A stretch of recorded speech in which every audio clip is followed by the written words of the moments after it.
Rela tolak 5 miliar rupiah dari Sambo, Hotman Paris bela Teddy karena hutang budi.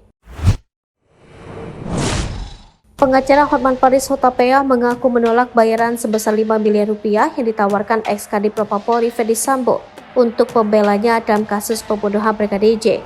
Namun, Hotman Paris kini justru bersedia menjadi pengacara ex-Kapolda Jawa Timur, Irjen Pol Teddy Minahasa Putra. Dilansir Tribun Wow, Hotman Paris pun membeberkan alasannya mau membela Teddy Minahasa dan menolak Ferdy Sambo. Sebagaimana diketahui, Teddy menjadi tersangka lantaran diduga terlibat dalam jaringan pengedar obat terlarang.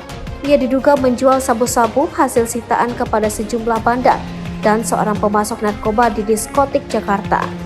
Awalnya, Teddy diwakili oleh Henry Yosodiningrat sebagai kuasa hukumnya. Namun kini, posisi tersebut telah beralih ke tangan Hotman Paris. Melalui unggahan di media sosial Hotman Paris membeberkan alasannya bersedia membela Teddy. Rupanya, Hotman berutang budi pada Teddy yang banyak membantu menangani kasus tanpa bayaran. Adapun, masalah yang ditangani adalah kasus-kasus yang dialami oleh rakyat kecil yang mengadu pada Hotman Paris. Menekankan bahwa pekerjaan tersebut diterima bukan karena masalah uang. Hotman Paris lantas menyinggung honor 5 miliar rupiah dari Ferdy Sambo yang pernah ditolaknya.